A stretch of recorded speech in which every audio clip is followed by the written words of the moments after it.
अनायास ही प्रधानमंत्री उनके बीच में पहुंच जाते हैं। उनके लिए बेहद महत्वपूर्ण बात होती है और उनके साथ में जिसको कहते हैं कि हल्की फुल्की गपशप, छोटी सी गुफ्तगू, उनके बारे में जानते हैं, कुछ अपनी बात बताते हैं।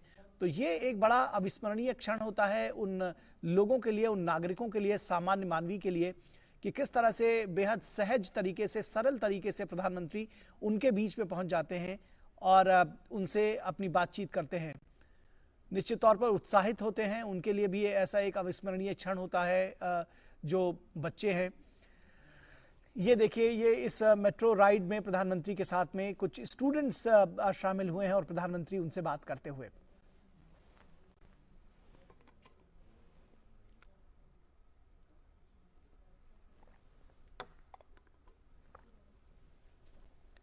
तो बेहद सहज तरीके से प्रधानमंत्री लोगों के साथ में बातचीत करते हैं और जो आम नागरिक हैं, सामान्य लोग हैं, उनके बीच में किसी परिवार के व्यक्ति की तरह घुल मिल जाते हैं। लोग भी बहुत सहज होकर उनके साथ में बात करते हैं। और ये देख रहे हैं कि किस तरह से मेट्रो ट्रेन में प्रधानमंत्री ने यात्रा की, एक मेट्रो राइड ली और उस मेट्रो राइड के दौरान ये जो छात्र हैं ये उनके साथ बैठे हुए हैं और उनके साथ गुफ्तगू करते हुए, कुछ कुछ बातचीत करते हुए, परिचय का दौर शायद चल रहा है।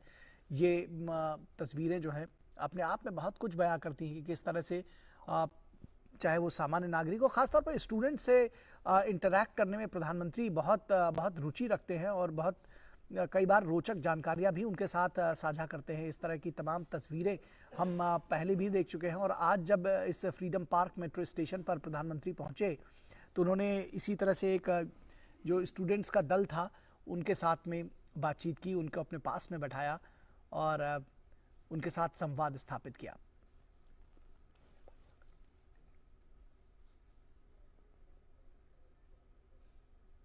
ये देखिए, अपने बारे में, कुछ अपने साथियों के बारे में जो बच्चे हैं, जो स्टूडेंट्स हैं, वो बता रहे हैं।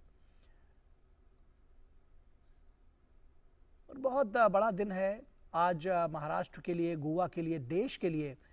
जिस तरह से विकास की तमाम परियोजनाएं, 75,000 करोड़ रुपए की परियोजनाएं एक दिन में प्रधानमंत्री उनका शिलान्यास करेंगे और उद्घाटन करेंगे। तमाम वो परियोजनाएं जिनका प्रधानमंत्री ने 2016 में, 2017 में, 2019 में जिनका शिलान्यास किया था, उन सब का मोपा अंतर्राष्ट्रीय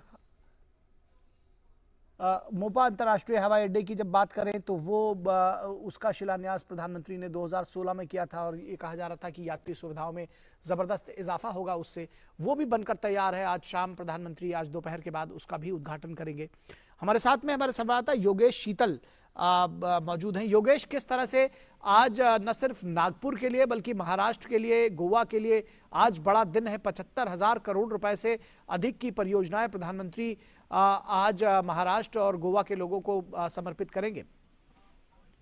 देखिए, अगर राज्य बात करें तो नागपुर की बात, अगर महाराष्ट्र और गोवा की अगर बात करें तो ये लगता है कि इतने करोड़ की योजनाएं हैं और इंफ्रास्ट्रक्चर को लेकर एक पुश जो पीएम गति शक्ति कार्यक्रम है उसके तहत जो है वो दिया जा रहा है। लेकिन अगर आप क्षेत्र वाइज देखेंगे, रीजन वाइज देखेंगे तो मराठवाड़ा, नॉर्थ महाराष्ट्र और विदर्भ, इसके लिए आज का दिन काफी महत्वपूर्ण होने वाला है। क्योंकि जिस तरीके से सागरमाला या सड़कमाला परियोजना सरकार ने शुरू किया था उसको लेकर एक बहुत बड़ा लीप है और जितने भी जो 10 जिले बताए जा रहे हैं, जो 10 जिलों से सड़क जा रही है, इसके अलावा 14 ऐसे जिले हैं जहां वो सीधे सीधे ये महामार्ग जो है वो प्रभावित कर रहा है, वहां से सीधे सीधे कनेक्टिविटी जो है वो इंश्योर हो रही है।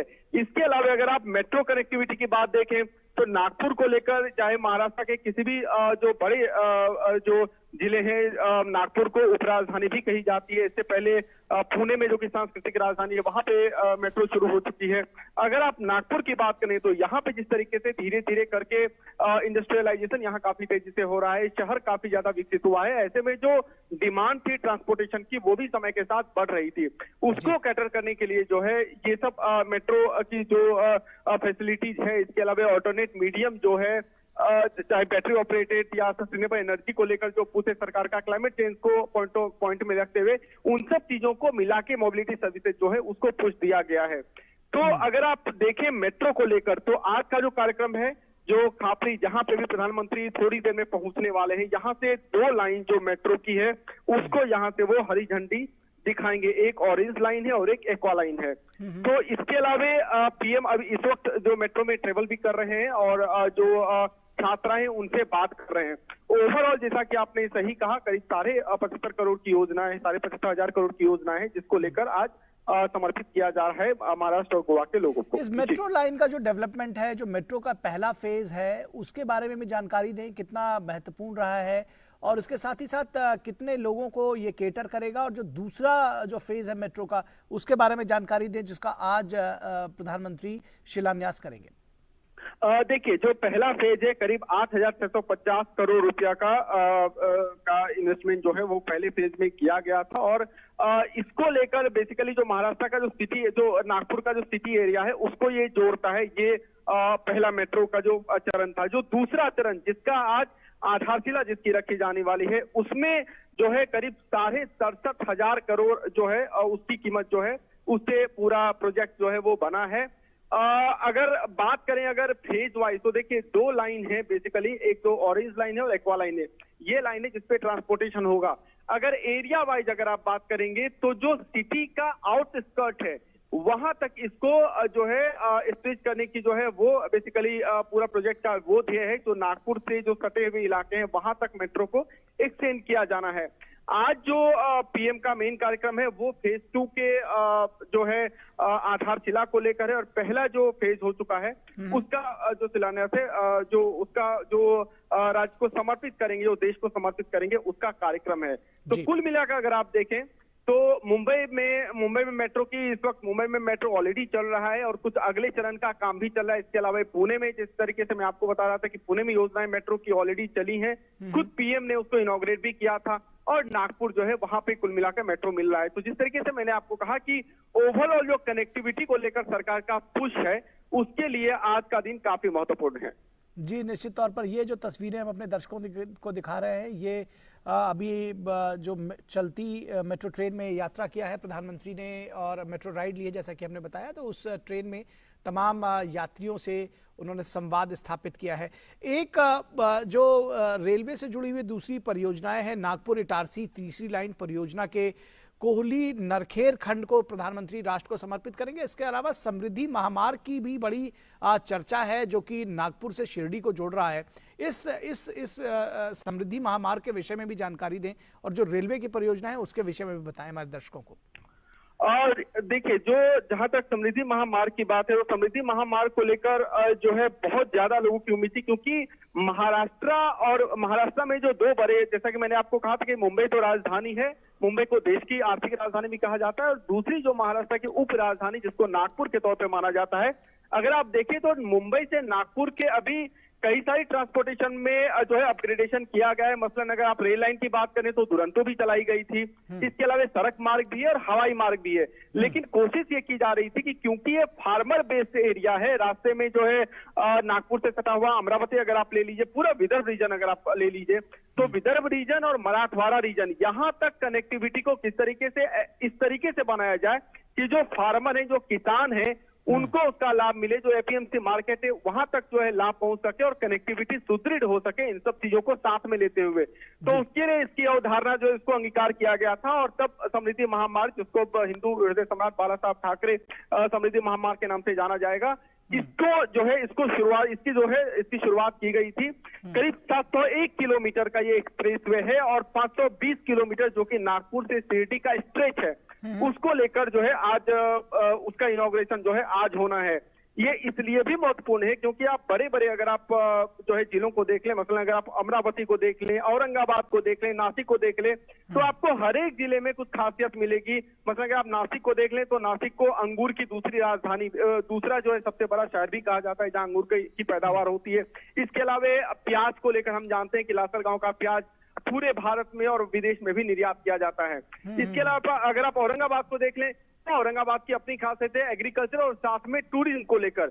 इसके साथ ही अमरावती को अगर आप ले लें तो अमरावती और जो पूरे आसपास के एग्रीकल्चर एरिया है, चाहे वो सोयाबीन हो, दलहन हो, तिलहन हो, उसकी वहां जबरदस्त पैदावार होती है। तो इन सब जो ये कुल 10 जिलों में, ये 3 जिलों का मैंने आपको नाम बताया। इसके अलावा अगर आप 14 जिले जो अलग अलग हैं, तो जैसे विदर्भ और मराठवाड़ा, नॉर्थ महाराष्ट्र के इन सारे जो एग्रीकल्चरल बेल्ट है कुल मिलाकर, इसको सीधे सीधे कनेक्टिविटी जो है वो मुंबई से हो पाएगी। और कहा जा रहा है कि 8 घंटे में मुंबई से नागपुर की कनेक्टिविटी होगी, जो कि फिलहाल करीब 14 से 15 घंटा आपको लग जाता है ट्रेवलिंग में। तो कुल मिलाकर अगर आप देखें तो 7 से 8 घंटे की सीधे सीधे बचत जो है इस हाईवे पे होगी। इसके अलावा चूंकि जवाहरलाल नेहरू ट्रस्ट की अगर आप बात कर लीजिए, जवाहरलाल नेहरू पोर्ट ट्रस्ट है, टूरिस्ट लोकेशन जैसे अंजना एलोरा केव ले लीजिए, शिरडी ले लीजिए, वेरूल है, लोनार, ये सब जो एरिया है यहां तक भी कनेक्टिविटी जो है होगी। तो कुल मिलाकर इसको एक गेम चेंजर की तरह माना जा रहा है। जो देवेंद्र फडणवीस जो कि यहाँ के उप मुख्यमंत्री हैं, उन्होंने भी कहा है कि ये जो महामार्ग है ये एक तरीके का गेम चेंजर होगा। ट्रांसपोर्टेशन के बारे में अगर आप बात करें तो महाराष्ट्र का, अगर आप ओवरऑल ट्रांसपोर्टेशन के बारे में बात करें।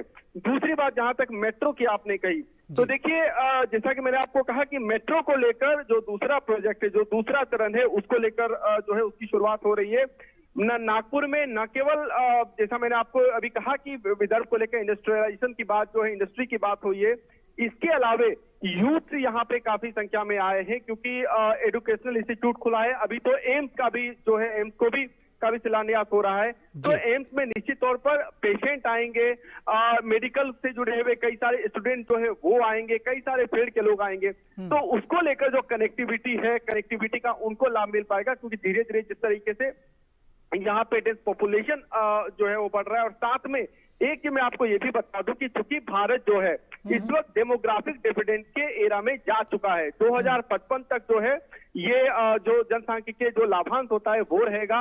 और अगर आप देखें तो चाइना है, साउथ कोरिया है, सिंगापुर है, ये सब जो देश है, जापान है, ये इसी दौर में इन सब देशों में आर्थिक गति काफी तेज हुई थी और इनकी जो है एक तरीके से आप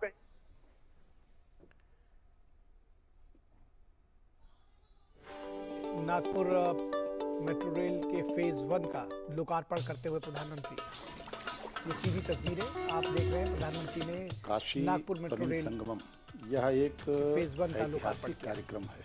मैं कहूँगा शताब्दियों के बाद इस तरह की एक पहल